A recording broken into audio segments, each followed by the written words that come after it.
Assalamualaikum warahmatullahi wabarakatuh. Sebelumnya saya ucapkan terima kasih kepada hadirin STD MSI selaku dosen pengampu mata kuliah metodologi penelitian. Perkenalkan, saya Ahmad Fadil Rahman, NIM 202351009. Di sini saya akan mempresentasikan hasil metodologi penelitian saya yang berjudul yaitu analisis perubahan garis pantai untuk rekomendasi pemanfaatan lahan pesisir. Langsung saja materinya. Yang pertama yaitu latar belakang. Latar belakang, wilayah pesisir merupakan kawasan perairan antara daratan dan lautan yang memiliki potensi sumber daya alam yang besar, seperti faktor perikanan, pariwisata, dan pemanfaatan lahan. Namun, kawasan pesisir juga sangat rentan terhadap perubahan lingkungan disebabkan oleh faktor alami maupun faktor aktivitas manusia. Pantai Air Manis di Kota Padang merupakan salah satu kawasan pesisir yang mengalami dinamika perubahan, abrasi, dan depresi yang sangat aktif. Perubahan garis pantai yang terjadi dapat mempengaruhi kondisi lingkungan, aktivitas masyarakat, kemudian serta pemanfaatan ruang wilayah pesisir.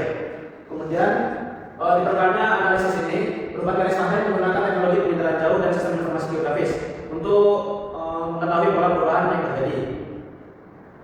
Selanjutnya itu urusan masalah. Yang pertama yaitu bagaimana mengetahui perubahan garis pantai di Pantai Air Manis. Kemudian yang kedua yaitu area mana yang mengalami abrasi dan depresi. Kemudian yang ketiga itu bagaimana tingkat kesesuaian lahan pesisir. Kemudian yang keempat, zona mana yang mengalami direkomendasikan untuk pembangunan berlanjutan dan pembangunan terbentuk. Selanjutnya itu tujuan penelitian. Ada 4 poin. Yang pertama yaitu menganalisis perubahan garis pantai secara temporal. Kemudian yang kedua mengidentifikasi abrasi dan depresi. Yang ketiga menentukan kesesuaian lahan pesisir. Yang keempat memberikan rekomendasi pemanfaatan lahan. Kemudian selanjutnya yaitu manfaat penelitian. Yang pertama itu menambah referensi ilmiah terkait analisis perubahan garis pantai. Yang kedua menjadi bahan pertimbangan dalam pengelolaan wilayah pesisir. Yang ketiga memberikan informasi mengenai daerah yang mengalami abrasi dan depresi. Kemudian yang terakhir mendukung perencanaan pemanfaatan di wilayah lahan pesisir. Selanjutnya itu studi literatur. Perubahan garis pantai yang terjadi akibat proses abrasi dan depresi menyebabkan perubahan daratan yang berdampak pada aktivitas masyarakat. Melalui pendekatan penginderaan jauh dan sistem informasi geografis, penelitian ini menunjukkan bahwa perubahan garis pantai berpengaruh terhadap perkembangan kawasan permukiman, tambak, dan penggunaan lahan lainnya. Hasil penelitian menegaskan bahwa pemantauan garis pantai secara berkala sangat diperlukan untuk mendukung perencanaan wilayah pesisir yang berkelanjutan. Penelitian ini sangat relevan dengan penelitian yang dilakukan karena sama mengkaji perubahan garis pantai sebagai dasar pengelolaan dan pemanfaatan pesisir. Selanjutnya yaitu lokasi penelitian.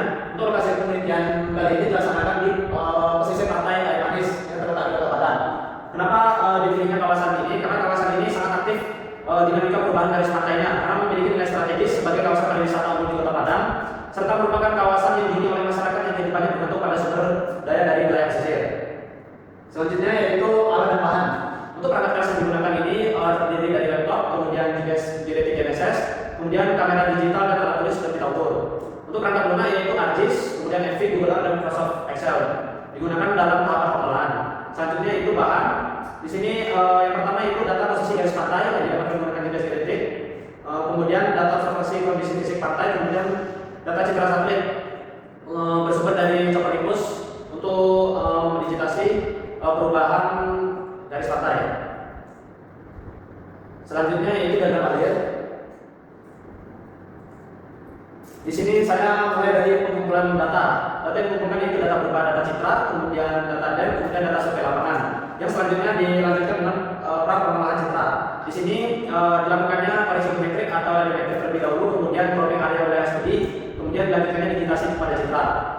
Selanjutnya ekstraksi garis pantai, yang dimana ini perhitungan nilai DBI, kemudian dilakukannya digitasi manual untuk mengetahui perubahan garis pantai. Kemudian yang ketiga yaitu validasi menggunakan data GPS. Selanjutnya yaitu analisis perubahan garis pantai. Dari hasil digitasi yang dilakukan sebelumnya itu kita lakukan analisis untuk mengetahui perubahan garis pantai. Kemudian setelah dilakukannya analisis itu kita lakukan kesesuaian lahan sesuai dengan karakteristik yang sudah ditentukan. Kemudian yang terakhir yaitu dihasilkannya peta rekomendasi untuk pemanfaatan kesesuaian lahan. Selanjutnya yaitu masuk ke metode. Metode yang digunakan ini adalah metode endpoint rate atau metode EPR. Bertujuan untuk menghitung laju perubahan garis pantai berdasarkan posisi garis pantai pada waktu yang berbeda. Prinsip rumus ini yaitu membandingkan posisi garis pantai awal dan posisi garis pantai akhir. Kemudian menghitung laju perubahannya per tahun. Rumusnya diantaranya EPR sama dengan D2 atau posisi garis pantai pada tahun lalu itu dikurang dengan D1 yaitu posisi garis pantai pada tahun awal. Kemudian dibagi dengan T2 yaitu tahun pengamatan akhir dikurang dengan T1 yaitu tahun pengamatan awal. Yang dimana nanti akan menghasilkan nilai EPR. Kemudian nilai EPR yang kurang dari 0 itu menunjukkan terjadinya perubahan abrasi atau pengulangan daratan. Kemudian nilai EPR yang lebih dari dari 0 itu menunjukkan terjadinya agresi atau penambahan daratan. Kemudian apabila RPR sama dengan daratan di antara 0 menunjukkan kondisi garis pantai sangat relatif dan stabil. Selanjutnya yaitu analisis dan parameter. Yang pertama, proses analisis ini terbagi menjadi 6 tahapan. Yang pertama menentukan parameter kesesuaian. Yang kedua itu memberikan skor pada setiap parameternya. Kemudian yang ketiga memberikan bobot berdasarkan tingkat pengaruh.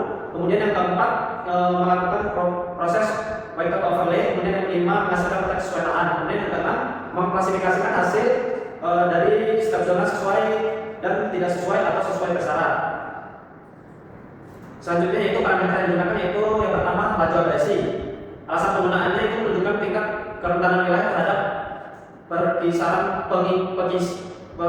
pantai. Kemudian yang kedua itu jarak dari pantai. Kemudian menunjukkan tingkat keamanan wilayah dan pengaruh gelombang dan pasang surut. Kemudian yang ketiga pemiringan lahan, mempengaruhi stabilitas lahan dan kemudahan pembangunan.